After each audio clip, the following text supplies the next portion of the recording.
Hello दोस्तों। उन सभी अभ्यर्थियों के लिए आज यह वीडियो बहुत इंपॉर्टेंट है जो यूपी पुलिस कांस्टेबल की एग्ज़ाम की तैयारी कर रहे हैं। देखिए, आपकी डेली रूटीन क्या होनी चाहिए, क्योंकि समय आपके पास कम है और लगभग 20 से 22 दिन का आपका समय है। तो इसमें आपकी क्या डेली रूटीन हो सकी होगी, इसके बारे में हम चर्चा करेंगे। हम पहली बात तो ये है कि दो बच्चों को दो कैटेगरी में बांटेंगे। वो एक कैटेगरी ये है कि जब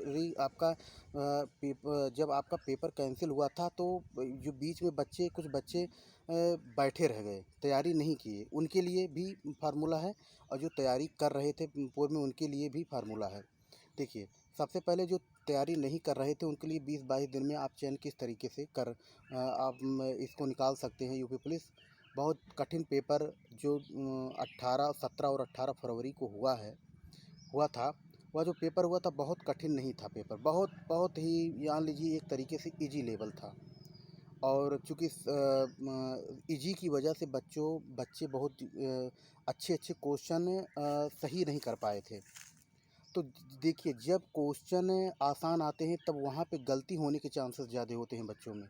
आप कितना भी अच्छे पढ़े हों, लेकिन ये आप मान कर चलें कि जब आपका पेपर इजी होता है तब वहाँ पे दो चीज़ें होती हैं। एक तो कट-ऑफ की बात ही छोड़ दीजिए। दूसरी बात ये है कि वहाँ पे गलती होने के चांसेस आपकी ज़्यादा रहती है।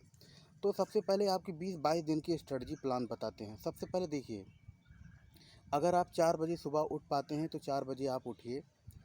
आप लगभग लगातार 3 घंटे आप हिंदी करें। उसके बाद आप 11 बजे तक 4 बजे से लेकर 11 बजे तक बीच में आप गैप ले लीजिए, कोई दिक्कत नहीं है। लेकिन सुबह का जो टाइम होता है बहुत ही इम्पोर्टेंट टाइम होता है और यहाँ पे मस्तिष्क बहुत ही अच्छे वर्क करता है। तो जो भी कुछ याद करने वाली चीज़ें हैं, चाहे आप जीएस अगर आप पढ़ना चाहते हैं तो आप सुबह जीएस कर लीजिए और दिन में रीजनिंग और मैथ कर लीजिए। तो रीजनिंग, क्योंकि रीजनिंग का सेक्शन काफ़ी बड़ा है, तो आप रीजनिंग अगर दिन में करेंगे तो चूँकि क्या है कि ऐसा तो है ना, अगर आप बिगनर हैं, आप नए सिरे से तैयारी, ऐसा तो नहीं है कि बहुत कम बच्चे हैं जो बिगनर हैं, नहीं तो किसी न किसी चीज़ की आप तैयारी कर ही रहे होंगे। तो पैटर्न्स आपको यही ध्यान रखना है कि 17 और 18 जो है उसी के इर्द गिर्द में आपको काम करना है। आप जब जो पेपर हुआ है, चारों शिफ्ट का पेपर आप एनालाइज करके ज़रूर जाएंगे। और दूसरी बड़ी बात, इसी पे अब जो प्रैक्टिस सेट जो जो एजेंसी ला रही है, जैसे घटना चक्र है, घटना चक्र 10 सेट लेकर आई है, टो सीरीज। तो टो सीरीज आप कर लीजिए, या यूथ पब्लिकेशन का री एग्ज़ाम का आ गया है, उसको भी देख लीजिए। तो और नए नए जो कोचिंग संस्थाएं आपको दे रही हैं, आप उस पर भी काम करें। और जितना ज़्यादा प्रैक्टिस करेंगे उतना ही ज़्यादा आपको, अगर आप चाहेंगे तो एक बार रिवीजन के तौर पे 10 से 15 दिन में आपका रिवीजन हो जाएगा। उधर जो 8 से 9 दिन बचेंगे, आप उसमें अपना यानी कि एग्ज़ाम मॉक टेस्ट आप दे सकते हैं। तो जितने ज़्यादा आप मॉक टेस्ट देंगे, आपका चयन उतने ज़्यादा होगा। अच्छा, बात अब आती है, जैसे पैटर्न्स का बच्चे कह रहे थे कि 19 से 20 क्वेश्चन पुलिस मैनुअल से आता है।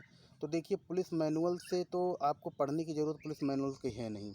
आप जितना ज़्यादा उसका रिवीजन करेंगे और आप उसका क्वेश्चन करेंगे, उतनी ज़्यादा आपकी मेंटल एबिलिटी आपकी स्ट्रांग होगी।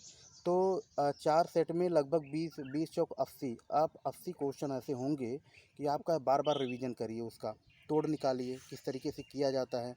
पुलिस मैन वो क्या क्या उसके संदर्भ में हमको पढ़ना है। फिर टो सीरीज हमने अभी बताया आपको, टो सीरीज कर लीजिए। टो सीरीज में वो चीज़ें दिया हुआ है।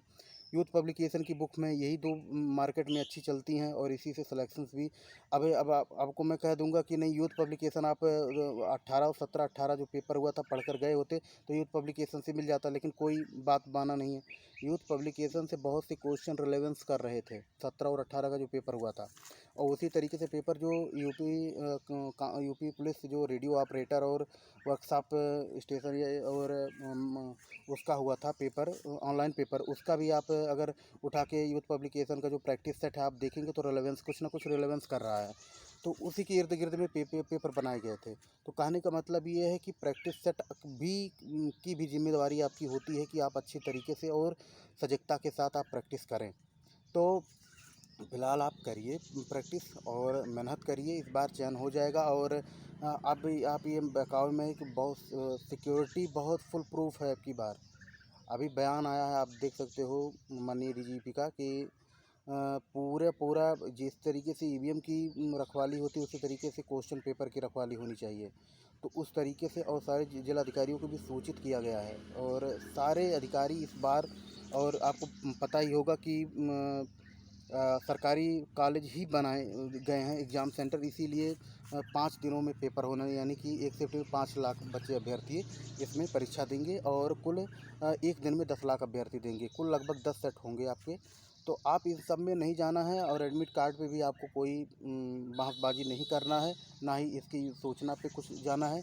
एडमिट कार्ड आएगा तो आपको सब पता हो जाएगा कि एडमिट कार्ड आ गया है। 4 दिन 5 दिन पहले सिटी इंटीमेशन लेटर आ जाएगा।